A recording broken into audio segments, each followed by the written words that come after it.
അത്യാവശ്യമായിട്ട് കാണണമെന്ന് പറഞ്ഞപ്പോ ഞാൻ പേടിച്ചു. ഞങ്ങൾ കുറച്ചു ദിവസം ഇവിടെ ഉണ്ടാവില്ല. ചന്ദ്രേട്ടന്റെ വീട്ടിലും എന്റെ ഏട്ടന്റെ അടുത്തും പിന്നെ ചില ബന്ധുക്കളുടെ വീടുകളിലൊക്കെ ഒന്ന് പോണം. ഇത്ര നാളും അതൊന്നും പറ്റിയില്ല. അതുകൊണ്ട് രാധ കുറച്ചു ദിവസം നിന്റെ വീട്ടിലൊന്ന് നിൽക്കട്ടെ. അത് വീട്ടിലേക്ക് കൊണ്ടുപോകുമ്പോ ഒരു മണവാട്ടിയായിട്ട് കൊണ്ടുപോകണമെന്ന് ആശ. അത് സാരല്ല, നാളെയോ മറ്റന്നാളോ എന്നെന്ന് വെച്ചാൽ ആ ചടങ്ങ് അങ്ങോട്ട് നടത്തുക. പൊന്നും ഡ്രസ്സും കാശൊക്കെ അവളുടെ കയ്യിലുണ്ട്. അത് കഴിഞ്ഞിട്ട് ഞങ്ങൾ പോണുള്ളൂ. അങ്ങനെ അടാപിടിയെന്ന് കൂട്ടുകാർക്കും അയൽക്കാർക്കൊക്കെ ഒരല്ല ചോറ് കൊടുത്ത് ഒരു പന്തലൊക്കെ ഇട്ട് ഒരു കല്യാണമായിട്ട് നടത്തണമെന്നുണ്ട്. എന്നാ അങ്ങനെ മതി.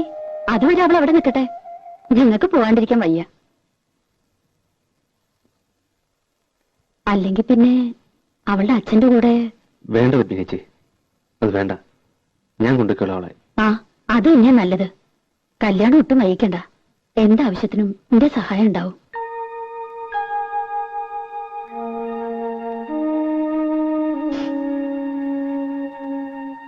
നീ വിഷമിക്കൊന്നും വേണ്ട. മക്കളെ സ്കൂളിൽ കൊണ്ടുവിടാനും കൊണ്ടുവരാനും ഞാൻ വന്നോട്ടെ പപ്പച്ചി.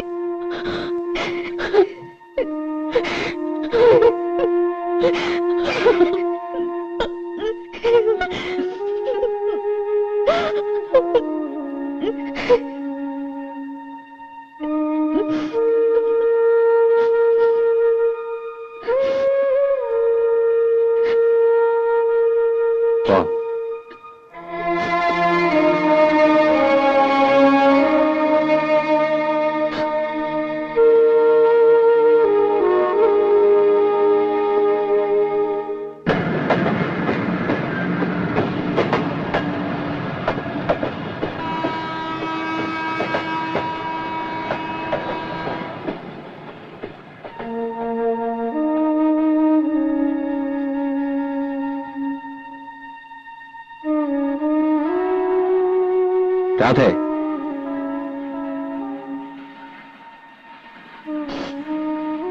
എന്ത് പ്രശ്നമാണ് ഉണ്ടായേ? ഒന്നുമില്ല. ചന്ദ്രനാരെന്തെങ്കിലും?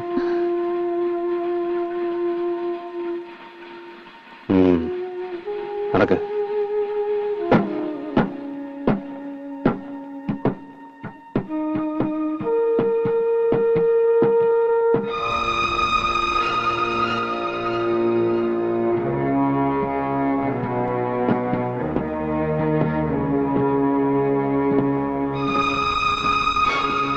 നോക്കി നടക്ക്, അല്ലെങ്കിൽ വീഴും.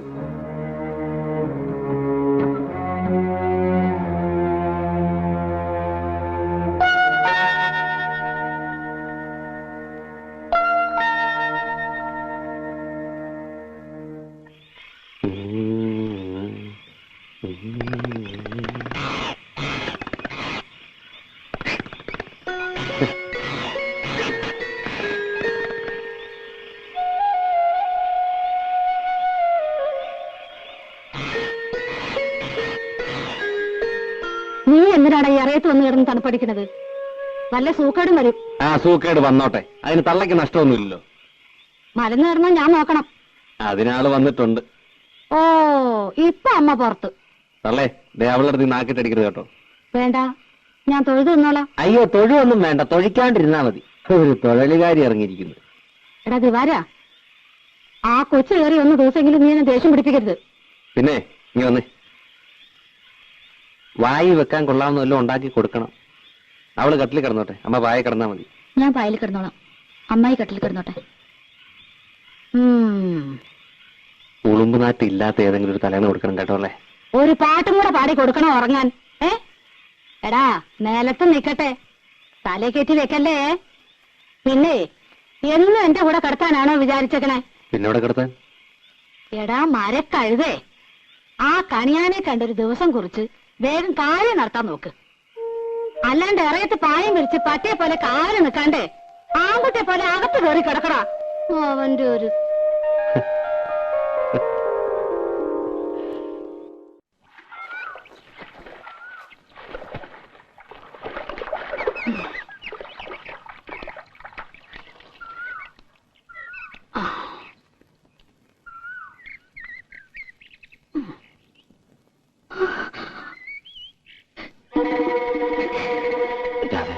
കരയല്ലേ?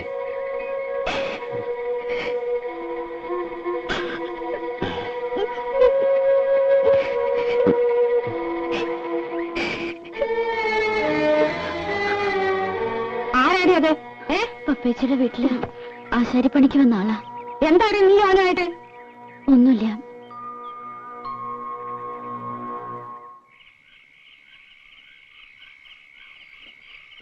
നീ ഒന്ന് വിളിച്ച് ചോദിക്കാം അവളോട്. എന്ത്? നിങ്ങൾക്ക് വല്ല പ്രാന്തമുണ്ടോ? അവളെ ഇന്നും ഇന്നലെയാണോ നമ്മൾ കാണുന്നത്? ഇപ്പോഴത്തെ കാലത്ത് പെണ്ണ് കാണുന്ന മിണ്ടുകയും പറയുകയും ചെയ്യുന്നത് ഒരു വലിയ കാര്യ. അതെങ്ങനെയാ? ചീത്ത മാത്രല്ലേ കാണൂ. ഞാൻ കാണുന്നെന്ന് പറയുന്നത് മുഴുവൻ ചീത്ത. നിങ്ങളൊക്കെ വലിയ പുണ്യാളന്മാര്. ആയിക്കോട്ടെ, ഞാൻ ഒരക്ഷരം മിണ്ടണില്ല. നീയായി, നിന്റെ പാടായി. ഓ പിന്നെ മിണ്ടാണ്ടിരിക്കണ ഒരു മുതല്. ഒന്നല്ലെങ്കിൽ വായ തുന്നിക്കെട്ടണം, എല്ലാ ബാക്കിയുള്ളവർ ചെവിക്കകത്തോട്ട് ഈ ഉരുക്കി ഒഴിക്കണം.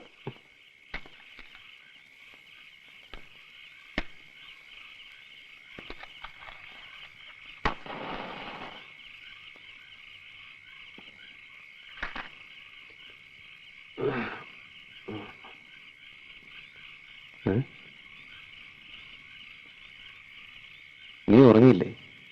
അമ്മ എന്തെങ്കിലുമൊക്കെ പറഞ്ഞ നീ അത് കാര്യമായിട്ട് എടുക്കണ്ട. സ്വഭാവം അറിയാലോ. അമ്മായി പറഞ്ഞത് ശരിയാ. ഞാനും ശശിയേട്ടനും ഇഷ്ടത്തിലാ.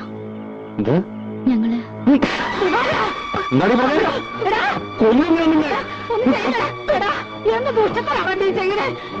ഒന്ന് ചോദിക്കാനല്ലേ ഞാൻ പറഞ്ഞുള്ളൂ. ഒന്നിനിപ്പോ എന്റെ മോളെ അതിന് മാത്രം എന്ത് തെറ്റാണ് അവൾ ചെയ്തത്?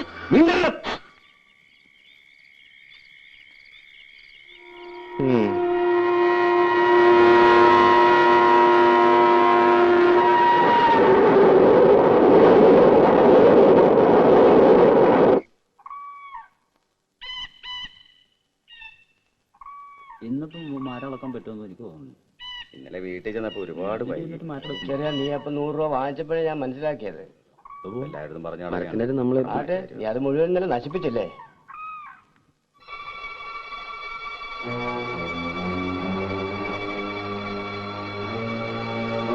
എന്താ നിന്റെ ഉദ്ദേശം? എന്ത്? രാധയുടെ കാര്യമാണ് ചോദിച്ചത്. അത് ഞങ്ങൾ തമ്മിൽ സ്നേഹത്തോടെ